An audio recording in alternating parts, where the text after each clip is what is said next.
Okay, so today's our last lecture day. We'll be looking at the judgments, and there's a lot of interlap with the judgment and the resurrection sections, but we'll be going off of page 236 and following. So there's various passages which talk about resurrection and judgment. What I thought we would do today is survey some of the key passages. I think when you're dealing with this issue of the resurrections and the judgments, particularly when it comes to their timing, I think there's certain things that are pretty clear, and then there's other issues that be a little bit more difficult. But let's go ahead and start out in Ezekiel chapter 20.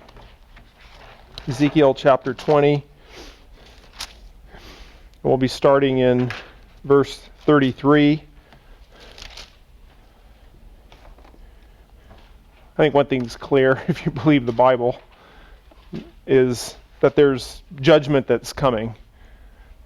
Unless you're a full preterist, you are going to hold that there's still some judgment that is still to come and some resurrection of the body that is still to come. So the whole issue of there being a judgment that is to come, that's not really disputed. When it comes to whether there are stages and phases to the judgments and the resurrections, that's where you get some disagreements. In general, amillennialists and postmillennialists see Christ come, and there's one big general resurrection, which would include, glorification for the eternal state for the believer, and then there would be, in a sense, a resurrection for the damned, for their lake of fire experience. So there would there'd be one big general judgment. So according to the amills and the postmills, when you read about the Bema judgment and the sheep-goat judgment, Matthew 25, and the great white throne judgment of Revelation 20, that's all referring to the same judgment. Those that are premillennial usually would see that can be phases in the resurrection and judgment program. A lot of that would be based on the understanding that there's a millennial kingdom that separates some of those. But let's look at Ezekiel chapter 20. Now, I'm not going to read the whole chapter, but if you were to read the whole chapter, you see there's a big the Lord is giving a history of Israel's past, and it reads basically what Deuteronomy 28 to 29 predicted, that there were going to be blessings and curses, and the people of Israel had disobeyed, and therefore that's where judgment came. But in Ezekiel, like many other Bible books, even though it talks a lot about Israel's disobedience and punishment, it also talks about restoration. So we see a key judgment passage here in Ezekiel 20, starting in verse 33. It says, "As I live, declares the Lord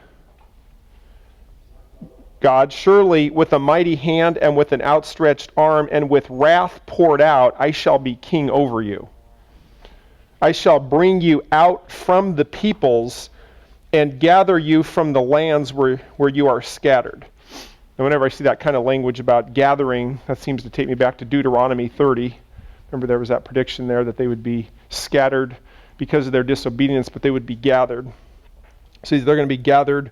He's going to bring you out from the peoples, gather you from the lands where you are scattered, with a mighty hand and with an outstretched arm and with wrath poured out. Verse 35, "And I shall bring you into the wilderness of the peoples, and there I shall enter into judgment with you face to face." So he's talking about a judgment with Israel in the wilderness. Verse 36, "As I entered into judgment with your fathers in the wilderness of the land of Egypt, so I will enter into judgment with you, declares the Lord God." So this has specific reference to the people of Israel, obviously. Verse 37 says, "I shall make you pass under the rod, and I shall bring you into the bond of the covenant." So passing under the rod, we're going to bring you into the bond of the covenant. I think that would have implications there for the new covenant. Verse 38, and shall purge from you the rebels and those who transgress against me. So when this judgment of Israel takes place, notice that there's going to be a purging. I shall purge from you the rebels and those who transgress against me.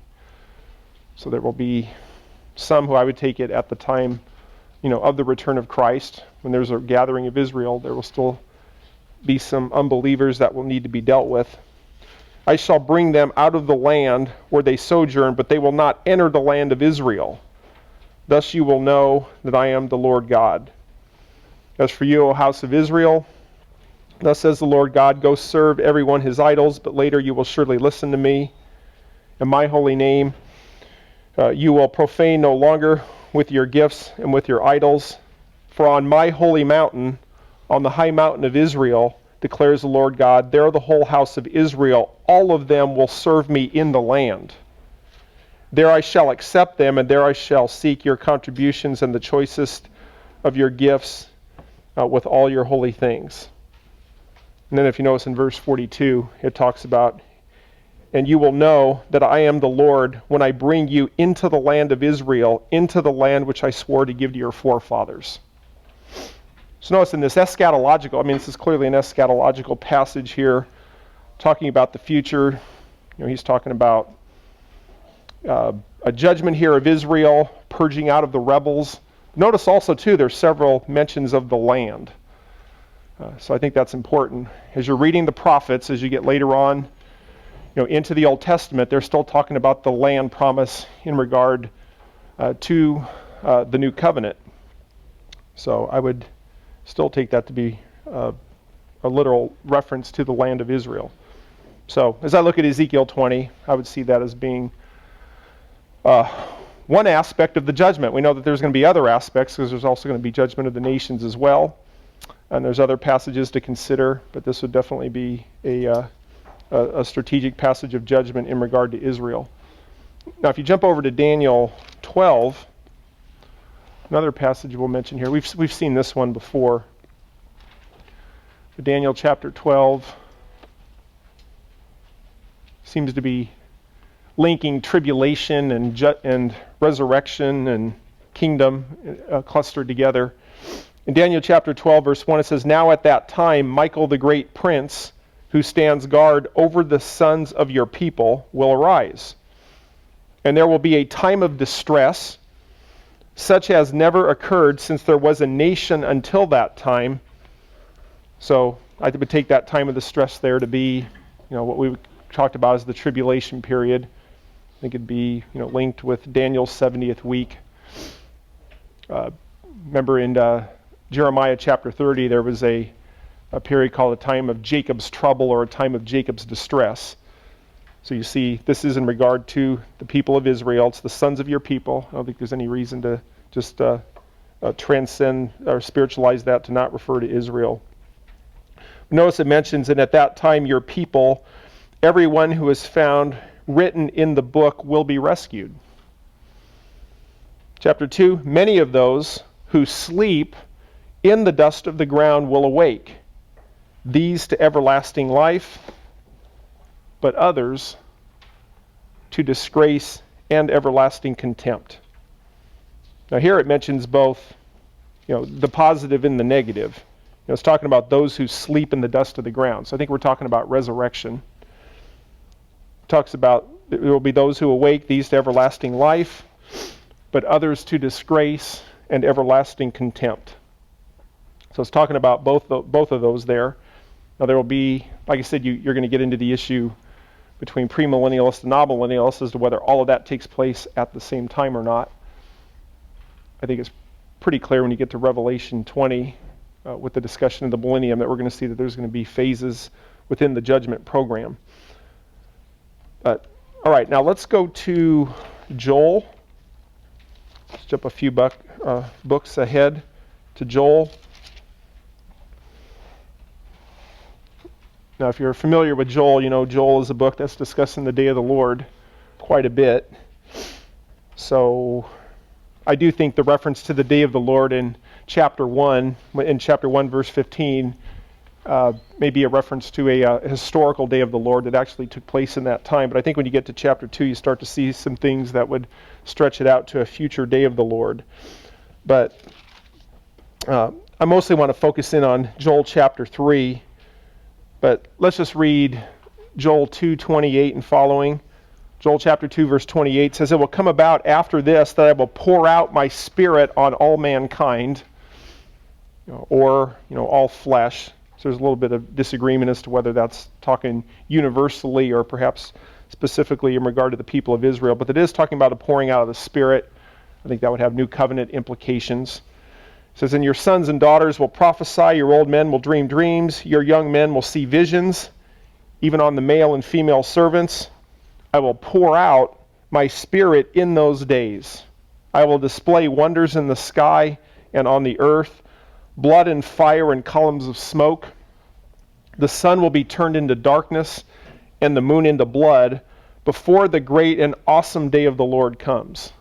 We have a real vivid description there of the day of the Lord.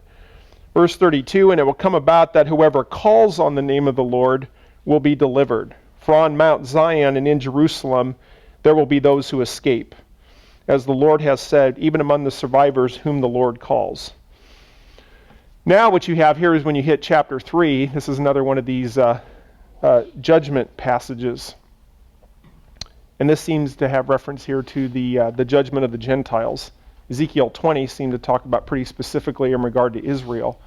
This talks about the nations. So Joel chapter 3 says, "For behold, in those days and at that time." So this would be in connection with the day of the Lord events that have been talked about. Notice that when I restore the fortunes of Judah and Jerusalem, so at the time where Israel's restored. Verse 2 says, "I will gather all the nations and bring them down to the valley of Jehoshaphat. Then I will enter into judgment with them there." And notice it's on behalf of my people and my inheritance Israel. So I think what we can see here, when it's talking about in those days and at that time, it's in connection with the day of the Lord. There's going to be a gathering of the nations. God is going to enter into judgment against the nations. And we see the reason why. It's on behalf of my people and my inheritance Israel, whom they have scattered among the nations and have divided up my land. Now, if you jump down to verse 12, in verse 12 of Joel 3, it says, "Let the nations be aroused and come up to the valley of Jehoshaphat. For there I will sit to judge all the surrounding nations. Put in the sickle, for the harvest is ripe. Come tread, for the wine press is full. The vats overflow, for their wickedness is great. Multitudes, multitudes in the valley of decision. For the day of the Lord is near in the valley of decision. The sun and moon grow dark. The stars lose their brightness. The Lord roars from Zion and utters his voice from Jerusalem, and the heavens and the earth tremble. But the Lord is a refuge for his people and a stronghold to the sons of Israel. Then you will know that I am the Lord your God, dwelling in Zion, my holy mountain. So Jerusalem will be holy, and strangers will pass through it no more." And then you actually see here the blessings that are going to occur, in lieu of these events as well. Verse 18 says, "And it will come about in that day," and there's many who would say that when it's talking about that day, the context is in regard to the day of the Lord, that there are blessings associated with that, which would seem to me to be the kingdom blessings in lieu of the coming of Christ. But you see some of these blessings here, that the mountains will drip with sweet wine, the hills will flow with milk, and all the brooks of Judah will flow with water, and a spring will go out from the house of the Lord. So it's talking about all kinds of blessings there that will take place. Going back to 18a, even though I think the heavy emphasis of the day of the Lord is on the judgment, and particularly on the tribulation judgment, I think it is technically correct to say that the day of the Lord also has a blessing aspect to it as well. So I usually am pretty sympathetic to the idea that the millennial kingdom could be included, in the day of the Lord, although the heavy emphasis I think is on the tribulation aspect of it. But our big picture point here is definitely mentioning here a judgment of the nations. Okay, now in lieu of that, let's go over to, as we're looking at these judgment passages, let's do that. I'm kind of combining some of the judgment and the resurrection ones. But let's go over to Job, Job chapter 19. Yes. Can you clarify? You said that you don't believe that Israel is going to be saved into the new millennial kingdom, correct? That they're going to walk in as unregenerate or unglorified? I think they're going to be saved. They're going to be saved in the latter part of the tribulation and go into it saved. Okay, but so they will be regenerate and saved and glorified? Not glorified. At the salvation of the nation, they would go into it unglorified. Okay. Yeah. That doesn't mean that there wouldn't be Jews. There's still going to be Jews who believed before that who would go into it glorified. I would see them as non-glorified. Now you have in Job chapter 19, verses 25 to 26, where it says, "As for me, I know that my Redeemer lives, and at the last he will take his stand on the earth. And even after my skin is destroyed, yet from my flesh I shall see God." So I think that's a reference there to a very, very early reference to resurrection. All right, now let's go to John chapter 5. Like I said, we're surveying these key, resurrection judgment passages. John chapter 5. Verses 28 to 29,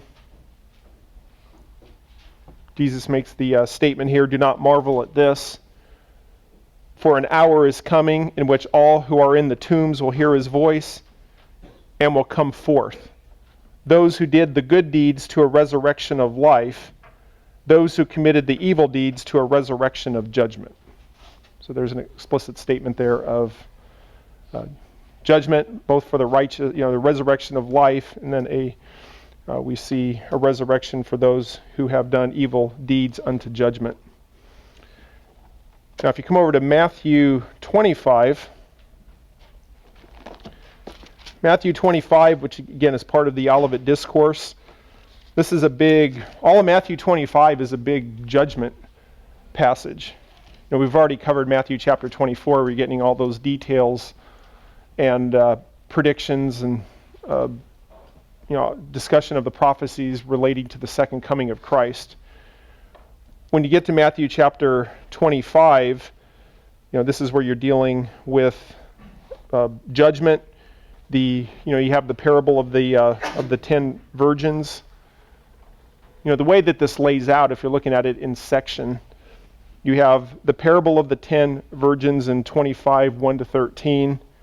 You have the parable of the talents in 25, 14 to 30. And then you have the judgment of the nations when you hit Matthew 25, 31 to 46.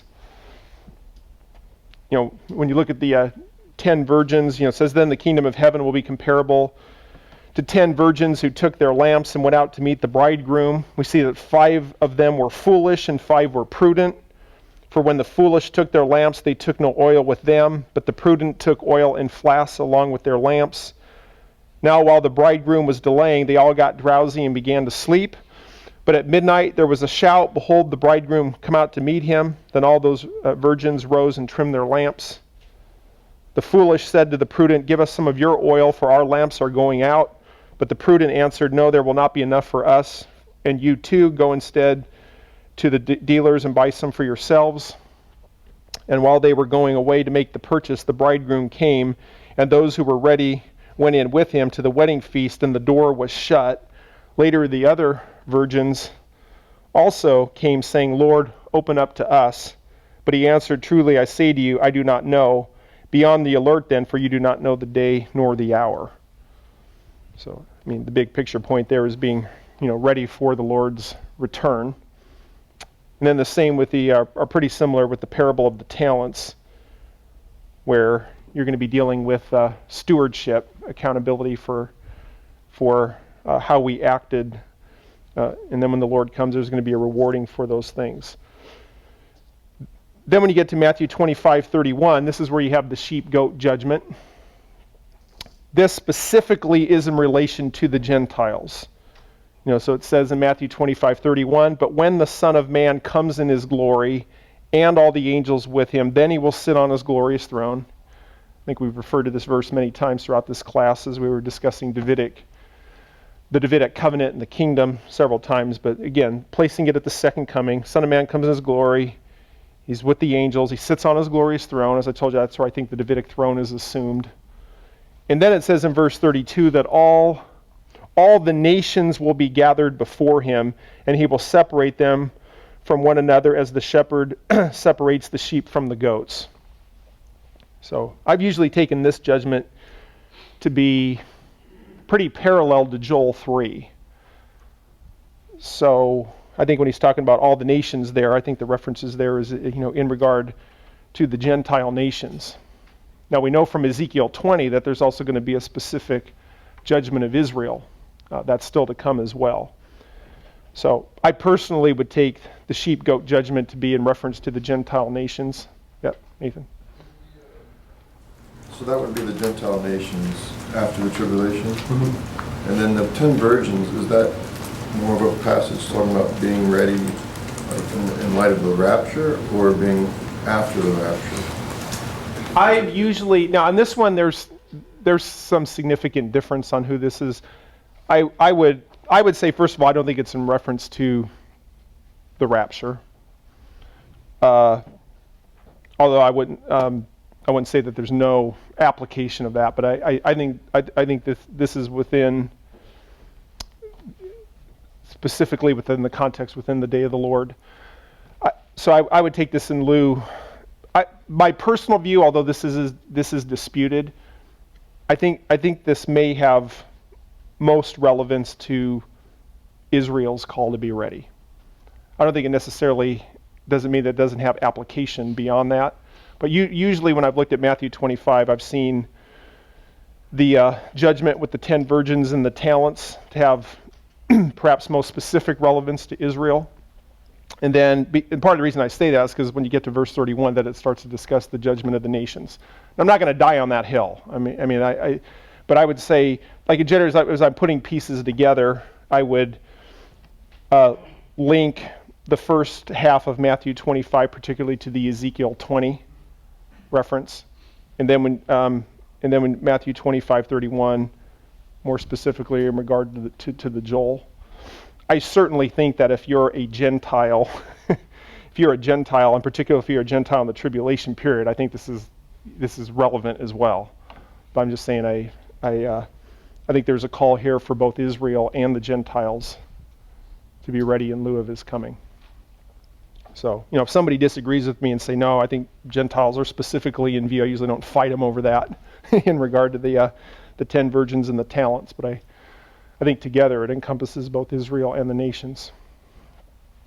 And I do think it's most specifically in regard to the day of the Lord, with Christ's bodily return at the end of that being the culmination of his coming at the day of the Lord.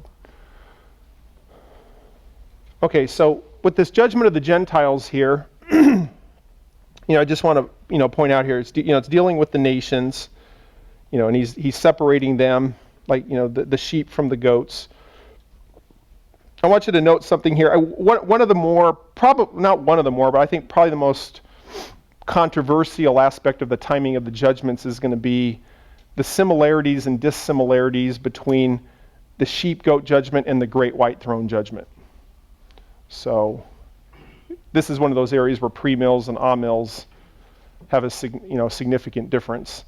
The premills, as a matter of fact, not even all premills. As a matter of fact, there's a fair number of historic premills that may even link the great white throne judgment with the sheep-goat judgment that's discussed here.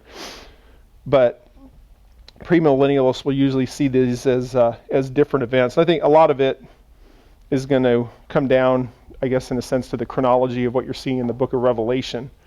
So as I'm pointing out certain things here, just remember this in light of our coming discussion on the Great White Throne Judgment.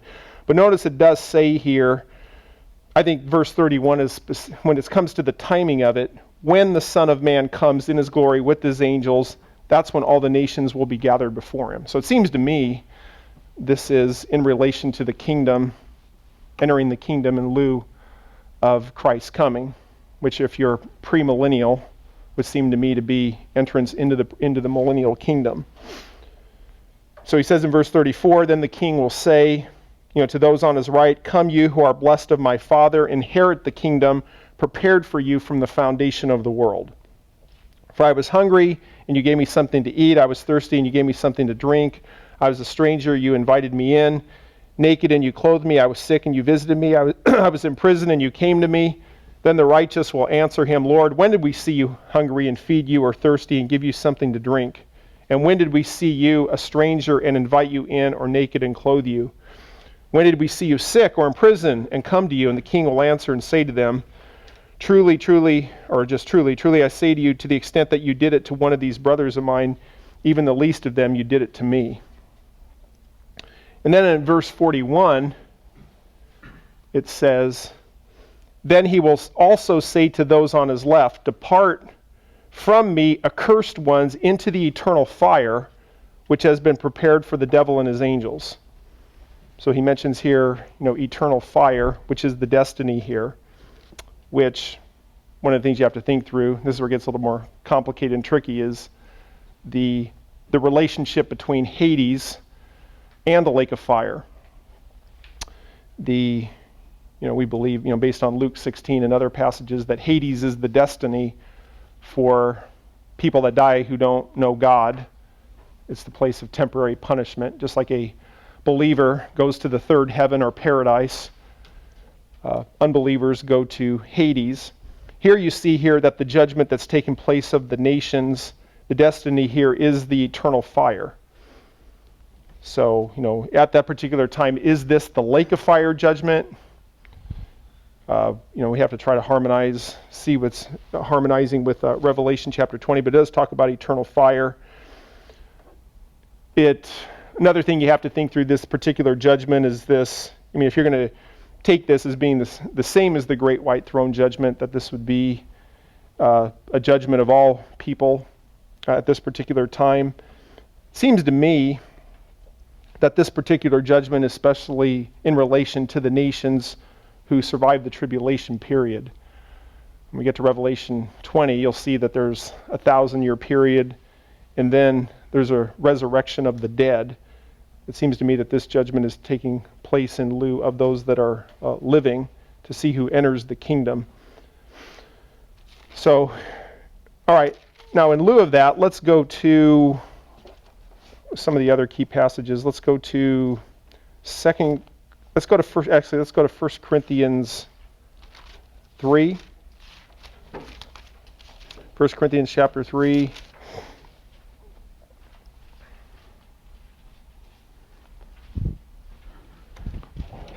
So what we've seen so far, as we're trying to work through these, we've already seen, judgment of Israel.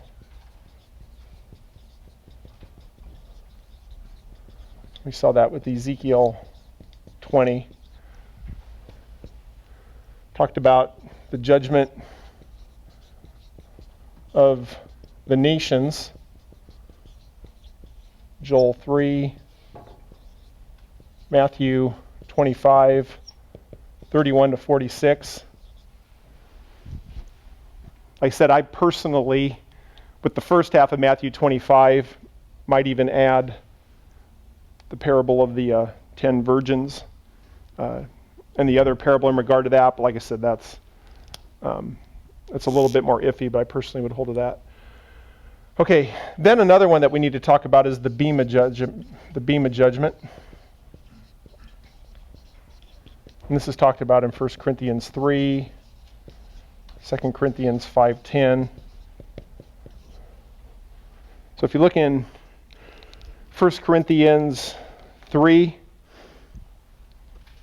It says, according to the grace of God, I'm starting in verse 10, according to the grace of God which was given to me, like a wise master builder, I laid a foundation, and another is building on it. But each man must be careful how he builds on it, for no man can lay a foundation other than the one which is laid, which is Jesus Christ. Now, if any man builds on the foundation with gold, silver, precious stones, wood, hay, straw, each man's work will become evident. For the day will show it, because it is to be revealed with fire. And the fire itself will test the quality of each man's work. If any man's work which he has built on it remains, he will receive a reward. If any man's work is burned up, he will suffer loss, but he himself will be saved, yet so as through fire. So you see that there's an evaluation here. There's some sort of judgment that is taking place. It is an evaluation of works. It doesn't appear in this particular context that it's a judgment to see who is saved and who isn't saved. As a matter of fact, when it says in verse 15, if any man's work is burned up, he will suffer loss, but he himself will be saved, yet so is through fire. So I don't think we're talking about an unbeliever or unbelievers in this context. Seems to me, I think this is an evaluation of the works of a believer, which may surprise some Christians to understand, because they are rightly taught, and I do say rightly because it's true, based on passages like Romans 8:1 and following, that when you're a Christian, you're no longer under judgment. Christ paid the penalty for our sins, so we're no longer under judgment. But I think sometimes Christians may think that because we've passed from being under the condemnation for our sin, that there's absolutely no judgment whatsoever for believers, and that's not the case. I think there's going to be a judgment in the sense of an evaluation of the works that we do. So when he says in verse 12, if any man builds on the foundation, with gold, and notice the things it mentions here: gold, silver, precious stones. Those appear to be the things that we do well for the Lord. But then there's also wood, hay, straw. So there's things that we do that are valuable and other things that may not be so valuable. But verse 13 says, each man's work will become evident, for the day will show it, because it is to be revealed with fire, and the fire itself will test the quality of each man's work. And then you see in verse 14, if any man's work which he has built on it remains, he will receive a reward. So there are rewards for the things that we do. I think we've seen this in other passages over and over again, including the parable of the minas and Luke 19:11-27. That rewards are a pretty big emphasis, eschatological rewards. That's I think we have to be careful that, again, we don't be more spiritual than God and say, I'm not in this for any kind of rewards, because there's an issue being made of that. I'm not saying that should be our only motive. That wouldn't be right either, but it does indicate here that there's rewards. If any man's work is burned up, he will suffer loss. Now, there's been books written on that. What does that mean to suffer loss? That's a great question there. How can you be a believer and suffer loss at the judgment? It says, he himself will be saved, yet is through fire.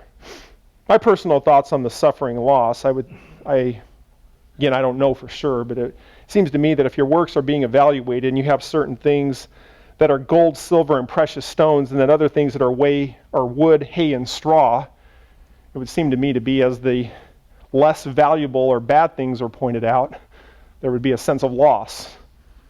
That there would be, not necessarily, I don't think it would be punitive punishment, because I think that's already been dealt with. As far as, perhaps some sort of remorse over things that could have been done that weren't done, I think it's possible. Let's jump over to 2 Corinthians 5. 2 Corinthians chapter 5, which ties into this. We're not done talking about this aspect yet, because I think this comes into play here. This is where we get our word Bema. 2 Corinthians 5:10, for we must all appear before the Bema seat, before the judgment seat of Christ.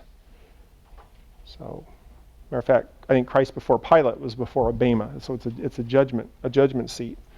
2 Corinthians 5:10, we must all appear before the judgment seat of Christ. Why? So that each one may be recompensed for his deeds. So again, we're talking about another judgment here in regard to deeds and things that we have done, which again may be surprising to some Christians, but again, understand there's a difference when it comes to paying the penalty for your sins and then being evaluated for what you've done. And Paul includes himself in this. We must all appear before the judgment seat of Christ. We are going to give an account so that each one may be recompensed for his deeds. So there's consequences, rewards, etc. Notice that these are deeds in the body according to what he has done, whether good or bad. Which seem to indicate, some might translate the bad as worthless, but what he has done, whether good or bad, which means there's going to be evaluation of the various aspects of what we've done.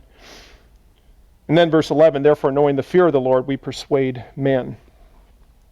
So, but anyway, if you put those passages together, the 1 Corinthians 3 and the 2 Corinthians 5:10, it indicates that there is a judgment for believers. Whether there's, which again, I've actually read dissertations and books on that issue about can there be a negative aspect for believers at the Bema judgment. Again, I think I would say, speculating that I think there's, as you're looking at the things that would be considered bad or worthless or, wood, hay, or straw, that there's, again, perhaps the possibility of remorse. I think probably the one example that I've heard to try to explain that, again, I don't, we'll end up having to see finally when that judgment day happens, but and I guess this would be particularly relevant, right, with graduation coming up. I remember reading one guy as he was trying to explain it. He was saying perhaps it could be like a graduation, where graduation's a happy event for everybody, right? I mean, if you're at the graduation, if you're at the graduation, it's a happy event. But within the graduation, there can be some distinctions, right? As far as you got the summa cum laudes and sometimes there's a little bit of a recognition there. And those, even though everybody's graduating, there are some who particularly excelled, and that's recognized. And one guy was, given the example that, or I guess you're perhaps could be dealing with the conflict of, or not conflict, but complexity of emotion, where you, in a sense, if you're at the graduation, you're happy no matter what, but there could be some remorse. I mean, in a sense, you could be thinking of, I wish I would have tried myself. I wish I would have tried harder in Hebrew. Wish I would have did better in Theo 4. No, just kidding. So you could have that joy and remorse, perhaps, at some things. So I don't know how great that analogy is, but it makes me think that could be there. But there does seem to be an evaluation of the good and the bad. Now, as far as the timing of this, I mean, there's definitely a Bema judgment. We're going to all stand before the judgment seat of Christ. Where you get into a hornet's nest of discussion is the Bema judgment just part of the one big general judgment when Christ comes again, or is it a distinct judgment? Dispensationalists have often placed the Bema judgment after the rapture in heaven, and so they have often seen that being different, perhaps even in time from the other judgments that we've looked at. One of the reasons they've given for that is they would say, when you come to Revelation 19, they would say that there's, when it comes to the armies in heaven, which are coming down, they would say that perhaps this is, part of this group here would be the raptured church. Or, in Revelation 19:11, it talks about, I saw heaven open, and behold, a white horse, and he who sat on it is called. Well, actually, let me jump up here. Let me jump up to verse 7. Or in lieu of the imminence of the second coming, Revelation 19:7 says, let us rejoice and be glad and give glory to him, for the marriage of the Lamb has come, and his bride has made herself ready. So it talks about a bride being ready, and it was given to her to clothe herself in fine linen, bright and clean, for the fine linen is the righteous acts of the saints. So it's talking about people here that are, some would say have been, judged and rewarded. And then when you jump over to verse 14, It says, and the armies which are in heaven, clothed in fine linen, white and clean, were following him on white horses. So some would say, perhaps that is the raptured, resurrected body and group that is coming with Christ at the time of the second coming. So, personally, I think when it comes to when I look at all the eschatological issues in regard to timing, I think this is one of the more difficult ones, because you have those statements of the judgment of the believer, but it doesn't say explicitly when that timing is. Okay, since we're over in Revelation now, let's look at Revelation 20. And we're approaching the Great White Throne section. Revelation 20. Again, we've gone over this over and over again, and we've argued for a chronological reading of Revelation 19 and 20. Yeah, go ahead, Nathan. Yeah. Isn't critical though of something. Any of the. I mean, it could even be after the millennium, right? Yeah, I don't think it's critical to any system. Doesn't matter. No, I mean, I would say, yeah. I mean, it's not like, yeah. So I wouldn't say dispensationalism or premillennialism hinges on that understanding. As a matter of fact, I mean, you could be premillennial and post-trib and not see it as all being in regard to a rapture. So, like I said, those that have argued that have linked it with those verses in Revelation 19, which seems to indicate a group that's been perhaps rewarded by that time. But yeah, you're right. Now, when you get to Revelation 20, I mean, the main passage we're going to focus on is the Great White Throne Judgment, which is found in verses 11 to 15. But I think it's also important to, again, look at the chronology of what's taken place here. We've argued that Revelation 19 is referring to the second coming of Christ to earth. Particularly as you start in verse 11. When you get to verse 19, it says, and I saw the beast and the kings of the earth and their armies assembled to make war against him who sat on the horse and against his army. And the beast was seized, and with him the false prophet who performed the signs in his presence by which he deceived those who had received the mark of the beast and those who worshipped his image. Notice, these two were thrown alive into the lake of fire which burns with brimstone. And the rest were killed with the sword which came from the mouth of him who sat on the horse, and all the birds were filled with their flesh. Now guys, this is where you get into some of the more difficult. By difficult, I mean in regard to harmonizing, not difficult from God's standpoint. But one of the things that we're trying to do is we're trying to laser in perhaps on some of the timing aspects of the resurrection. Now the lake of fire was mentioned earlier in the book of Revelation, but now we're actually introduced to a couple individuals who are introduced to that place. So notice here it mentions specifically these two, the beast and the false prophet. So it seemed to me to be the Antichrist and his counterfeit Holy Spirit, the false prophet. It mentions that these two were thrown alive into the lake of fire. Then it says the rest were killed with the sword which came from the mouth of him who sat on the mount. It doesn't say that the others at that time go into the lake of fire, but it, again, doesn't necessarily exclude it either. But at this particular point, you have two individuals that we know are thrown into the lake of fire at the time of the second coming. But with Satan, notice it says in chapter 20, verse 1, then I saw an angel coming down from heaven, holding the key of the abyss and a great chain in his hand. And he laid hold of the dragon, the serpent of old, who is the devil and Satan, and bound him for 1,000 years, and he threw him into the abyss. Now we're seeing continuity and discontinuity with the false trinity, right? We're seeing all three are dealt with as a result of the coming of Christ. The beast and the false prophet, they're thrown into the lake of fire. But when it comes to Satan, he's thrown into the abyss. Earlier, which I don't think the abyss is, the lake of fire. The abyss earlier in the book of Revelation was a place where demons were released to torment those who were on the earth. So the abyss seems to be a prison where when you're in it, you don't have access to the earth at all. So notice that you have the other two of the members of the false trinity, they're thrown in the lake of fire. Now you have Satan, who's thrown into the abyss. Notice it is shut and it's sealed over him so that he would not deceive the nations any longer until the 1,000 years were completed. So again, remember that this is incarceration of a person, which means a cessation of his activities. It's not he gets to roam free while one thing that he does is curtailed somewhat. But notice that it says that he would not deceive the nations any longer until the 1,000 years were completed. And after these things, he must be released for a short time. So there's a little bit of a discontinuity in regard to the timing of the lake of fire for the false members of the Trinity.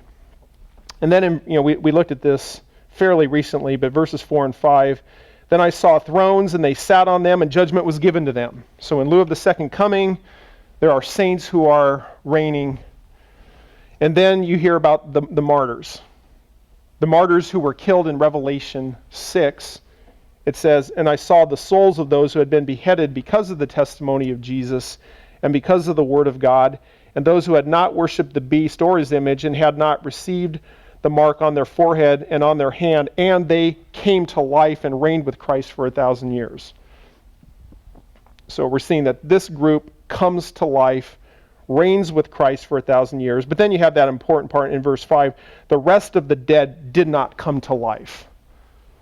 So, again, we're not going to rehash that whole debate there, but if the come to life, it seems to me that both of these comes to life need to be in regard to physical resurrection. Everybody is acknowledging that this come to life in the second part is a physical resurrection. So it seems contextually here, and based on the fact that Jesus was said to come to life in Revelation 2, that this is talking about a physical coming to life. If that is the case, we know here that there's a 1,000-year gap in the coming to life. You have these martyrs come to life, reign with Christ for 1,000 years. The rest of the dead did not come to life until the 1,000 years were completed, which I've usually understood as being a group of unbelievers. Yep. Come to life there is a spiritual new birth for a different position. Right. Yeah. But I don't understand, if they were beheaded for their testimony, it seems like that spiritual birth has already happened. Yeah. Amen. And then, so what would they say, how then do they come to life again? Well, they would say that it's...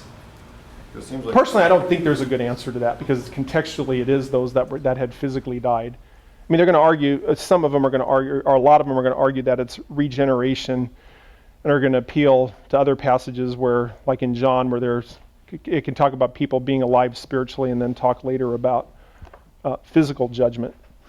So I think they're going to appeal to a broader ripple effect towards other passages talking about cases where the New Testament talks about being spiritually alive. Yeah. I'm Right. saying, it just seems like the flow that John's making is that they were killed almost, Yeah. and then they came to life. Yeah. But if that's spiritual resurrection, that's already happened. Yeah, I agree, which to me makes that whole trying to search around for other passages in the New Testament that talk about, being alive spiritually moot in this particular context, because the context specifically is people who gave their life. I think that's a pretty strong point against the Amiel view. Okay, then it does talk about the rest of the dead not come to life. So if that's the case, if the coming to life, or it's both physical resurrection, and it talks about the rest of the dead did not come to life until the 1,000 years were completed, this would seem to be establishing a gap in the resurrection program and judgment program. So, what does that mean for the other passages like John 5 or in Daniel 12, where it seems to talk about them occurring pretty closely together, where it talks about a resurrection of the righteous and a resurrection of the judgment? I've tended to see those as I harmonize them, is to see those are general statements. Those are statements that there's going to be a resurrection and judgment of the righteous and then that of the wicked. But that can be harmonious with Revelation 20, which can indicate that there's phases and gaps in how all that plays out. So now, when it talks about in verse 5, the rest of the dead did not come to life until the 1,000 years were completed.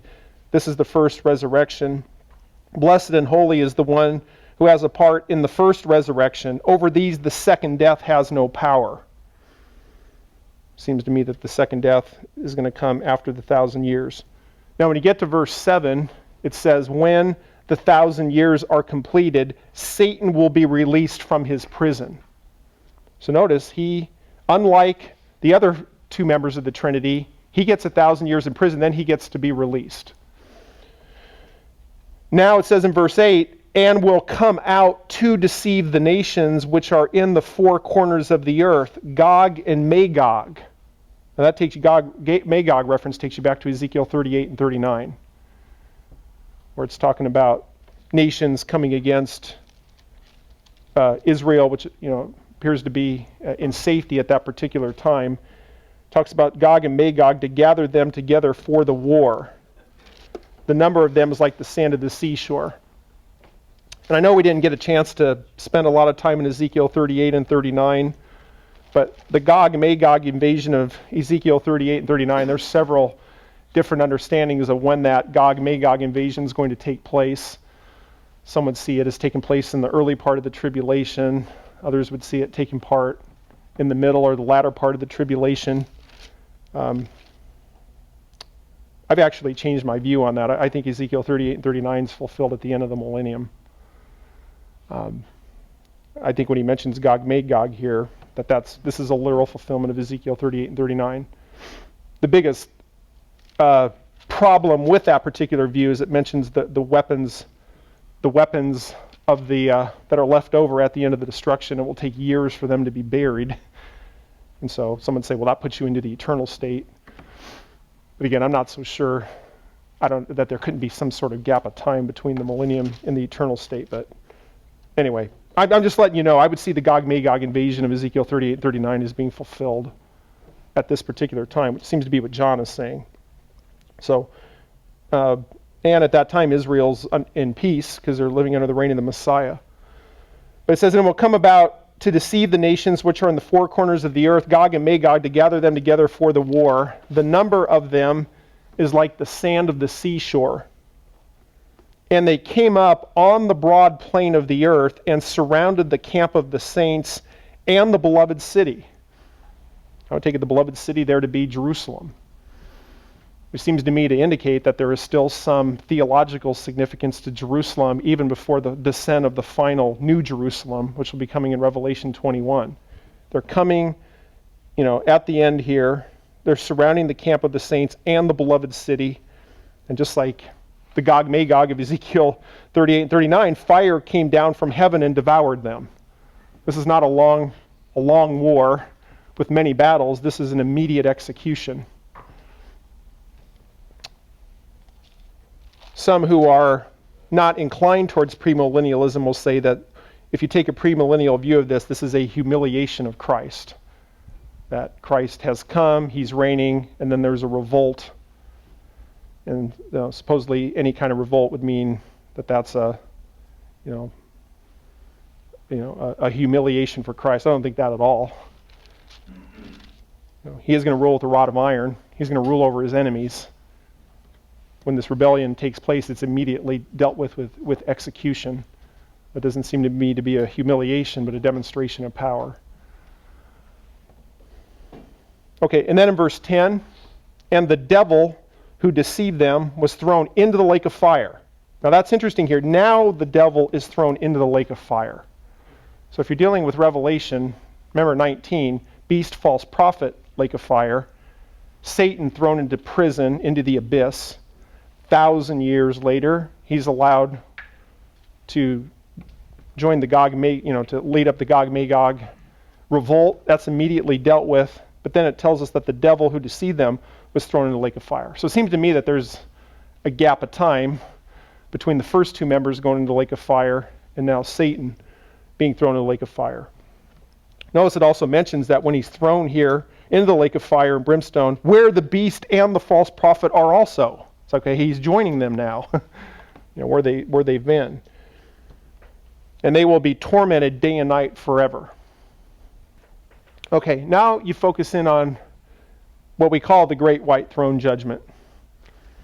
Then I saw a great white throne, and him who sat upon it, from whose presence earth and heaven fled away, and no place was found for them.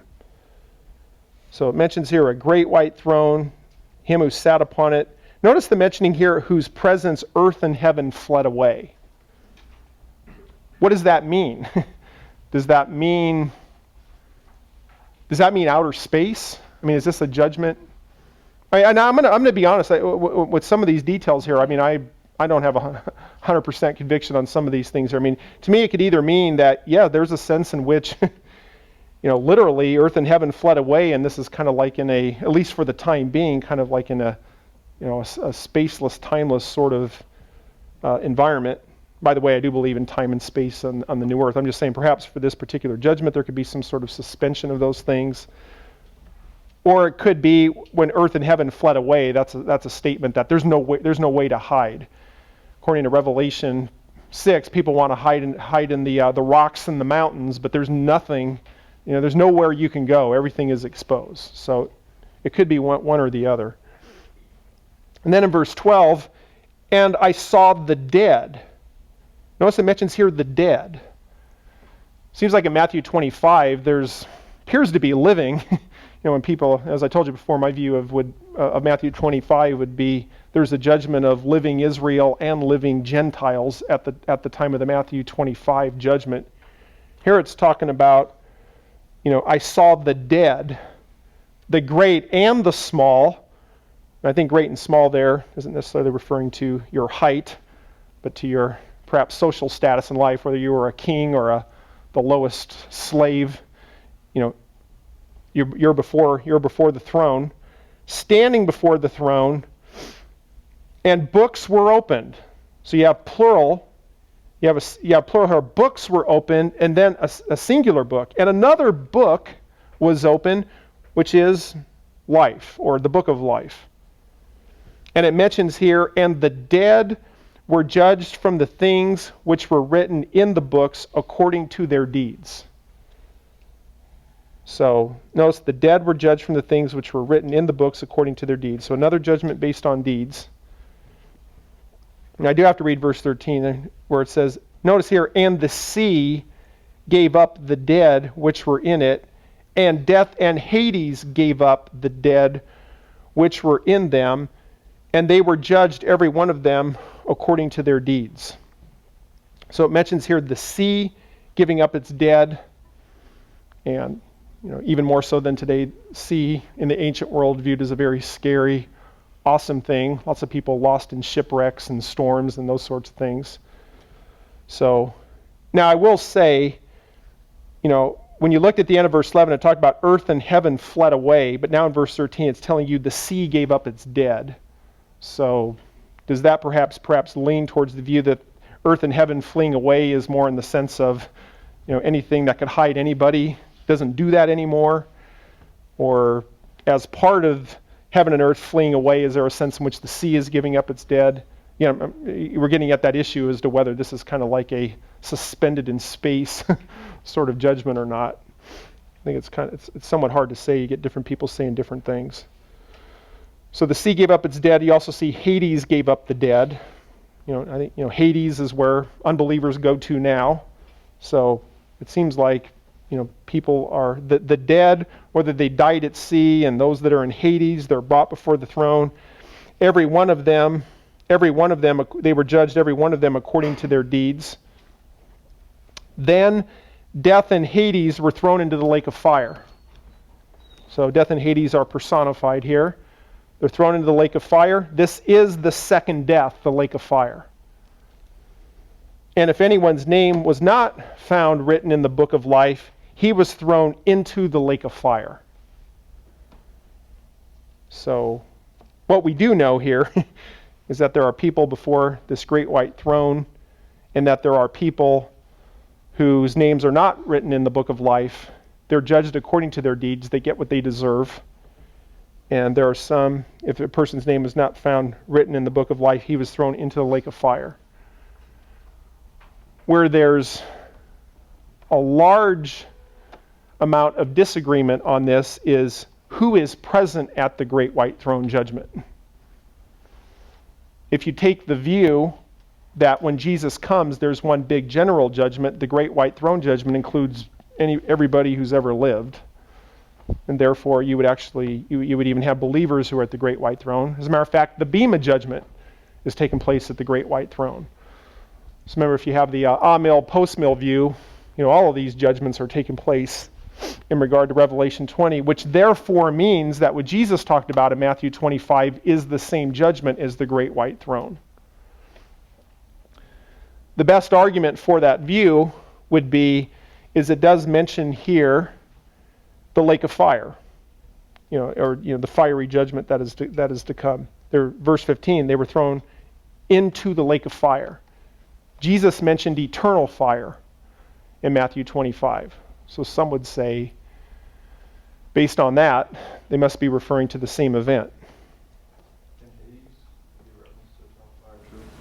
I personally think so. That's why, this is where, like I said, this is going to test your harmonization skills and how you're putting all the pieces together. But I would say that would be my view. I mean, we know that from Luke 16 that Hades also includes fire. In other words, I'm thinking Jesus' statement is more general, and as you move on in Revelation, as more details given, you see that there's even phases to that.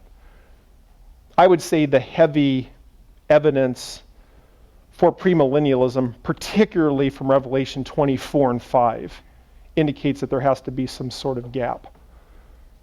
In saying that, I do believe, so really what this comes down to is who's, at the time of the second coming, who's going into the lake of fire? Seems to me the beast and the false prophet are there. But the hardest one is, how about those of the sheep-goat judgment? Do they go immediately into the lake of fire, or their eternal destiny is sealed at that time, but there's still also a great white throne judgment that is coming? Yeah. I see. Yeah. Because it could be that it just says that the false prophet and the beast go to the lake of fire. That doesn't mean that those who are judged at his second coming don't go to the lake of fire too. It just doesn't tell us. That doesn't tell us. But then I'm a little confused here about the sea gate of the dead and death in Hades. Like, it seems like people could be two different places. I know it's probably just figurative, but it seems like the sea is distinguished from death in Hades. I don't understand that. Yeah. Unless it's talking about maybe more of their body coming from the sea than their spirit. I don't know. Yeah. I think when you put it together, because usually when we think of this, because I think we're dealing with bodily resurrection here. But I think together, you're dealing with because this is a resurrection to damnation, you're seeing the bodies and the souls coming together, which is how I would take it. Now, I do, as we're trying to figure this one out, I do want to go back to Isaiah 24. This is one that I showed you earlier. But in Isaiah 24,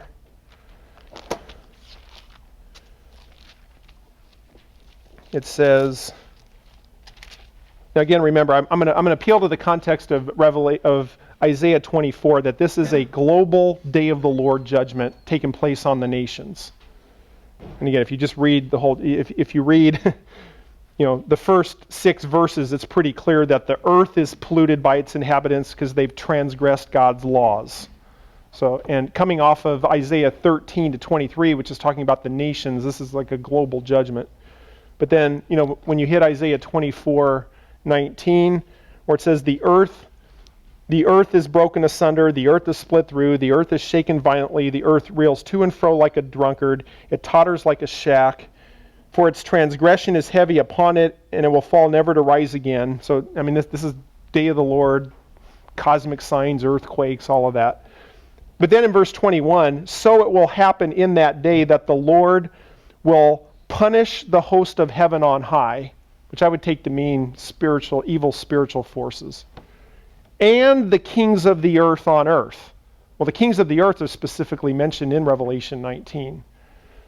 So it's talking about a punishment of evil spiritual forces and people. So it talks about what happened to the Lord will punish the host of high and the kings of the earth.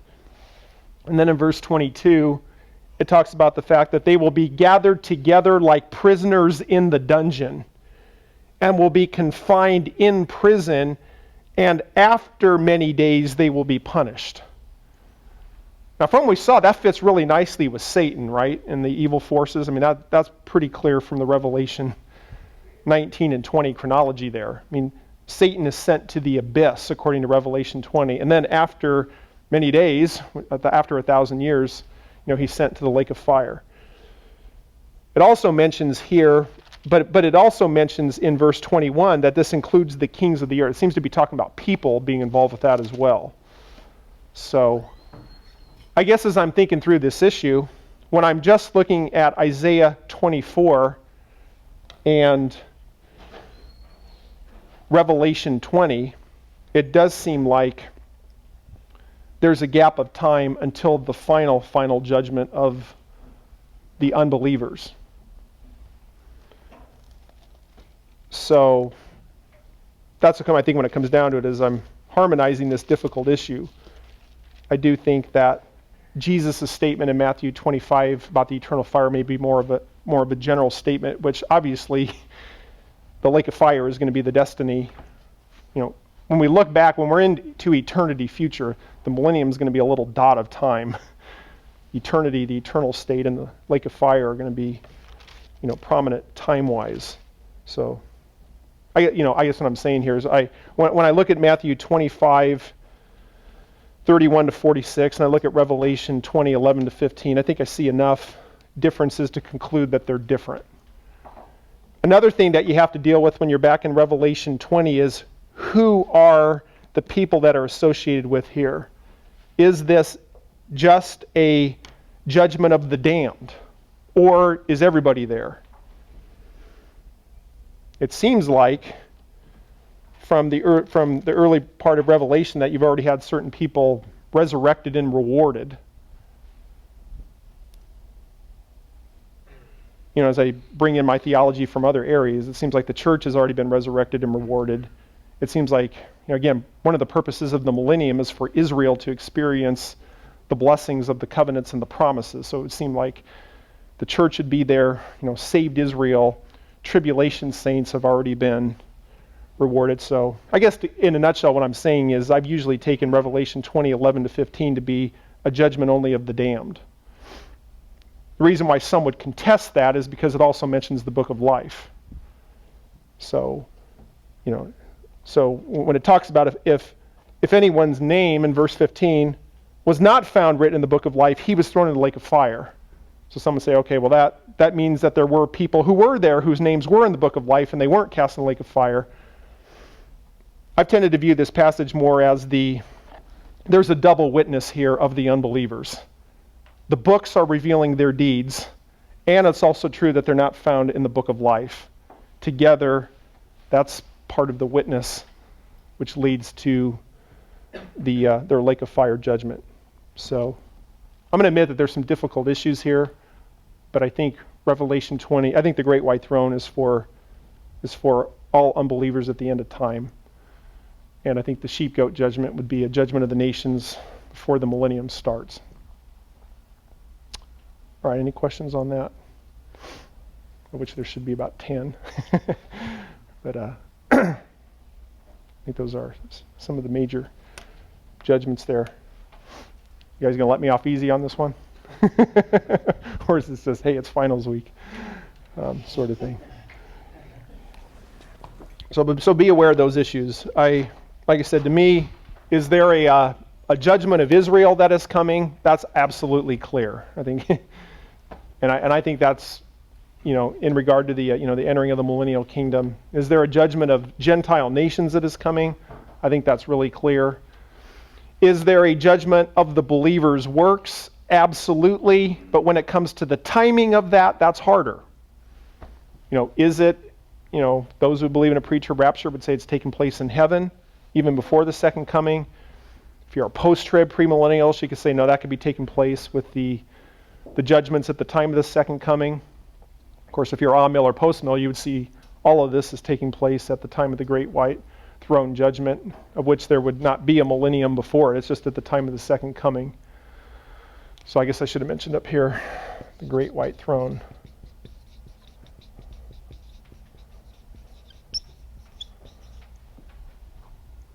Should be all unbelievers.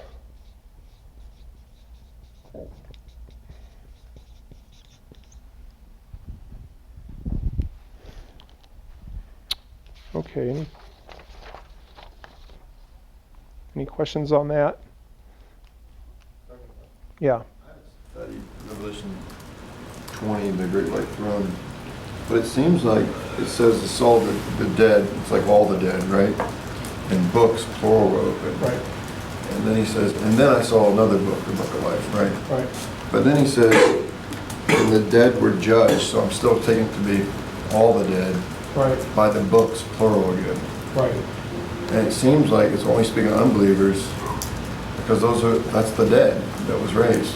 Right. And they were judged. Because I think it's right. I would agree with I that. don't see how you can read believers into this. Yeah. I would say all the believers have already been resurrected and rewarded before this too. Right. I think it'd be harder, you were saying that this is a problem passage, can be, but it seems like it'd be harder to prove that believers are there than it would. Right. Yeah, I mean that's why I would hold that they're different. So I'm trying to make you aware of some of the issues. I mean, the big argument from the other side is going to be, this talks about lake of fire. Jesus talked about eternal fire. So it's refer to the same thing. Like I said, I think there's an answer for that. It may not be satisfactory to them, but I think it's a good answer. So yeah, because I think part of it is you're harmonizing the fact that we've already seen. If there is this millennium, and again, a lot of this is going to come down to the evidence for a millennial kingdom, which I think is very heavy. So the very fact, if there is a millennial kingdom, we already know there's phases to things because of Revelation 20, verses 4 to 5. And this is going to be one. Remember when we were discussing the rapture, and we were talking about 1 Thessalonians 4, and we said, if you're a post-trib, you're going to look at all the similarities between 1 Thess 4 and Matthew 24 and say, oh, they're the same. If you're pre-trib, you look at all the differences and say they're different. It's almost kind of like this with this. I think there's a laundry list of things that are different between this and Matthew 25, but the other side will say, well, not every passage has to repeat everything, and there's similarities that make them the same.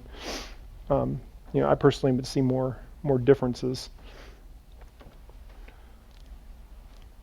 Maybe one more thing to look at. This will be the last passage I at least explicitly go to, although I may change my mind. But the first, in 1 Corinthians 15, it's talking about the resurrection program. I guess one thing we have to deal with, if we're assuming a premillennial understanding, and there's people in non-glorified bodies that enter the millennium, what happens to them at the end of the millennium? 1 Corinthians 15:20 talks about three phases of the resurrection program. It says, but now Christ has been raised from the dead, the first fruits of those who are asleep. For since by a man came death, by a man also came the resurrection of the dead. For as in Adam all die, so also in Christ all will be made alive. But each in his own order, and this is where you get the order. Christ, the first fruits. So we can put down AD 30 or AD 33. For that one, right? Christ the first fruits. After that, those who are Christ at his coming, which seems to be, there's a resurrection for those at the time of Christ's return, which would appear to be at least 2,000 years later. Then comes the end, when he hands over the kingdom to the God and Father, when he has abolished all rule and all authority and power, for he must reign until he has put all his enemies under his feet. And I would say that includes the rebellion of the Gog-Magog, Satan rebellion at the end of the millennium. He must reign. He's going to squash that. He's going to rule over his enemies. And that's the time of the end. So I think there's three phases here. Since there's a gap between the first phase and the second phase, it seems like there'd be a gap between the second and the third. So what about, I guess this leads into the question, what about those that pass the judgments? What if you are living at the time of the second coming, these people that pass this judgment? Living Israel passed Ezekiel 20, If you're a Gentile, you pass this and you go into the kingdom. What about it? What about the end of the 1,000 years?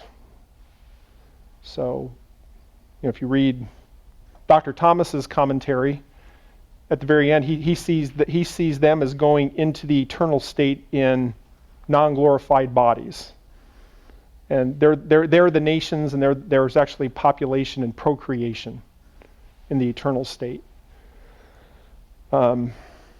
which is an interesting hypothesis. I've tended to think here that this hints at this third stage, verse 24, then comes the end, that ends up being the third staged resurrection. So I've usually held that eventually even the non-glorified get the glorified bodies. And then my view would be everybody enters the eternal state in a glorified body.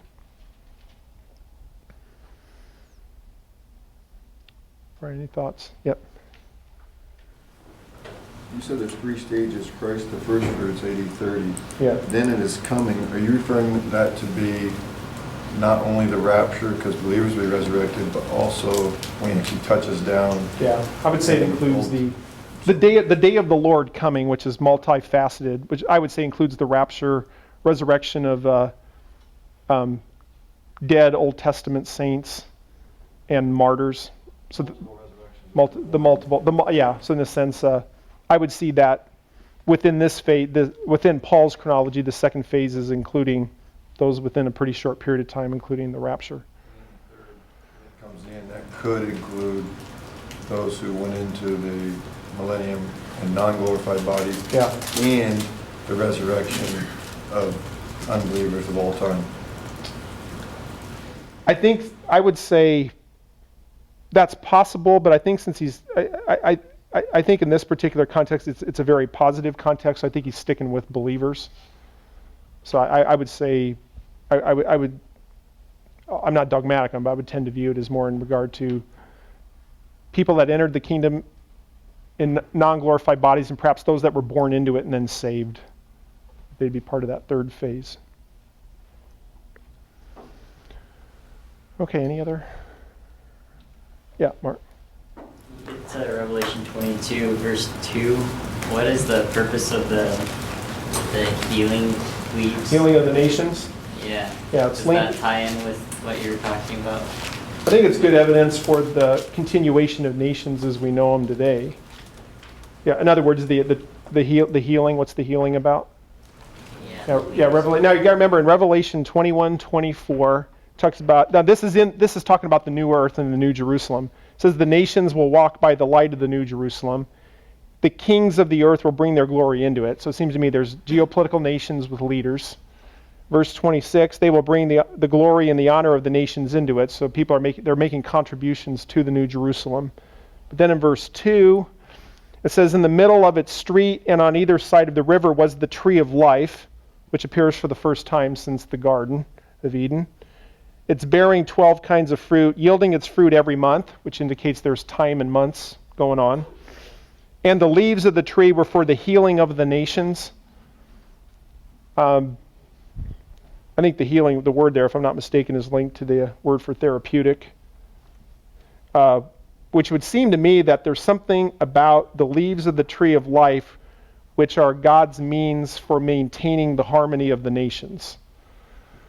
So I don't think that means that nations do things to each other that in other words, somebody's going to shoot somebody and then there needs to be a bandage or that sort of healing. But I think that the tree of life is part of God's.